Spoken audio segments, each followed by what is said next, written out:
Hai sahabat Ruang Diri dimanapun Anda berada, salam cinta selalu dari saya.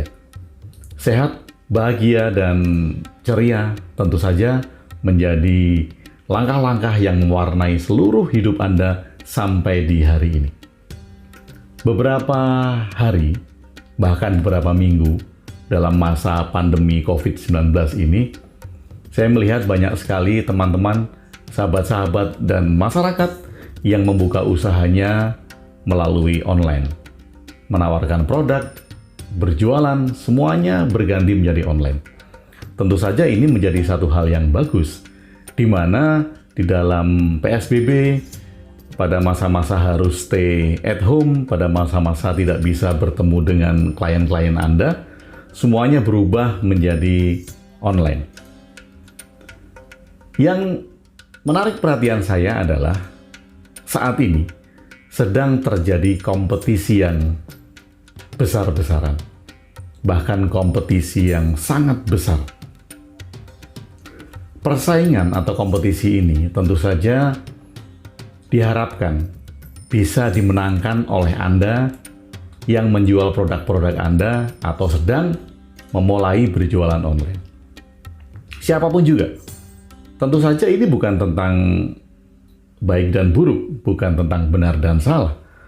Saya hanya melihat kompetisi ini menjadi sebuah kompetisi di mana orang-orang yang mulai merasakan lapar, kebutuhan perutnya harus terpenuhi, kemudian mati-matian berusaha sekuat tenaga untuk memenangkan kompetisi sehingga target market atau pasarnya bisa diambil seluas-luasnya. Kita pasti melihat bahwa banyak sekali pasar-pasar dunia yang melakukan penetrasi ke Indonesia. Dan masyarakat kita menyambut baik, bahkan kemudian membelinya produk-produk yang ditawarkan dari mereka-mereka yang sudah menguasai market dunia. Ada Amazon, ada Alibaba, kemudian banyak sekali produk-produk online yang dijual dan kemudian dibeli sebagai bahan impor yang didatangkan oleh pedagang-pedagang kita. Lalu bagaimana kompetisi ini menjadi sebuah kompetisi yang sehat? Tentu saja kompetisi yang sehat ketika kita sebagai pedagang, ketika kita menjadi orang yang menjual produk, sudah mengatakan cukup. Ini tentu saja tidak mudah. Karena apa? Karena ketika saya menjual dan konsumen saya di dalam satu kota membeli produk saya dan ternyata itu cukup untuk memenuhi kebutuhan saya akan tergerak untuk meluaskan jaringan market saya. Bukan hanya di kota tersebut. Saya akan merambah kota yang satu, kota yang dua, kota yang tiga, atau bahkan seluruh Indonesia kalau bisa saya kuasai marketnya. Kapan saya akan berkata cukup? Tentu tidak mudah. Tetapi apabila kita tidak mencobanya dari sekarang, kita akan terjebak. Tentu saja ini bukan dari sudut marketing, bukan dari sudut pedagang. Untuk itu saya katakan di awal bahwa tips ini tidak disukai oleh marketing dan tidak disukai oleh pedagang. Kapan kita mengatakan cukup? Cukup bila kebutuhan kita sudah terpenuhi. Dan kita tidak tergerak lagi untuk mengembangkan hanya sekedar untuk membuktikan atau menambah kekayaan-kekayaan kita. Tapi ini tidak dipelajari. Bahkan kemudian kita didorong untuk terus berkompetisi. Terus berkompetisi. Kalau saat ini klien Anda, pembeli Anda, mungkin sudah 1.000 atau bukan hanya 1.000 lagi, bahkan mungkin 1 juta atau lebih dari 1 juta orang yang membeli produk Anda. Dan tentu saja kalau diukur dari pemasukan yang didapatkan dari market yang sudah besar itu, tentu saja Anda cukup. Anda cukup untuk berkehidupan, Anda cukup untuk menghidupi diri Anda cukup untuk makan sehari-hari, Anda cukup untuk menyekolahkan anak Anda, dan cukup untuk semuanya. Cukup ya, cukup. Tapi itu tidak bisa memenuhi keinginan.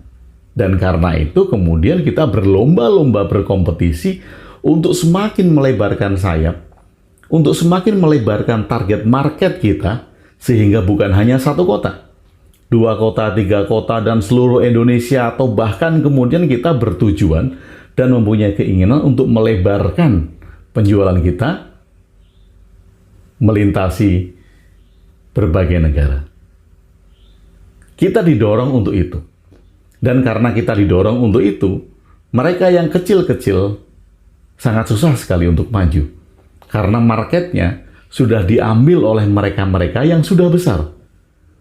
Mereka yang semakin besar, semakin ingin memupuk dan kemudian memenuhi keinginan-keinginannya, sehingga tidak menyediakan ruang bagi mereka-mereka yang sedang bertumbuh untuk menjual produk-produknya. Bagaimana kalau sekarang kita mulai untuk melihat kecukupan kita sendiri? Kapan kita cukup?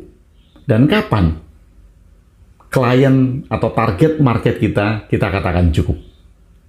Kalau memang satu kota dan target market Anda sudah mungkin 100, 200, 300 itu sudah cukup, mengapa tidak dikatakan cukup dan kemudian menyediakan peluang, menyediakan tempat bagi mereka-mereka yang baru bertumbuh?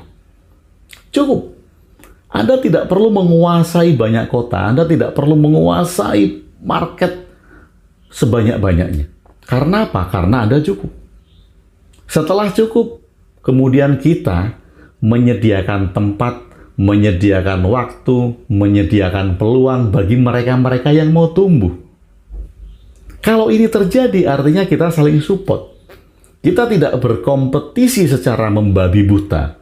Kita tidak berkompetisi yang didorong karena kita lapar, yang didorong karena kita ingin memenuhi keinginan kita. Satu rumah tidak cukup, beli 2 rumah, 2 rumah tidak cukup, beli 3 rumah. Satu mobil tidak cukup, beli 2 mobil, 2 mobil tidak cukup, beli 3 mobil. Itu kompetisi yang didasarkan untuk memenuhi keinginan. Tetapi bila kita menyadari dari sekarang bahwa saya cukup, sediakan waktu, sediakan tempat, sediakan peluang bagi mereka-mereka yang mau tumbuh, siapapun kita. Di sini kita belajar untuk tidak serakah. Di sini kita tidak belajar untuk berkompetisi yang tidak sehat. Kompetisi yang sehat adalah sadar dan tahu kapan kita harus berjalan dan kapan kita harus berhenti. Untuk itu sahabat, marilah kita memberi ruang, kita memberi peluang, kita memberi waktu bagi mereka-mereka yang mau tumbuh, sehingga kita bisa bersinergi dan tidak berkompetisi secara buta. Tentu saja sekali lagi bahwa tips ini tidak disukai oleh para marketing dan pedagang. Tetapi tentu saja bila kita mencobanya dari sekarang, kita akan bersama-sama bisa tumbuh dan menyediakan ruang bagi semua orang yang ingin berkembang dan tidak ingin kita kuasai sendiri. Sahabat, terima kasih sudah bersama saya di Ruang Diri Agung WB.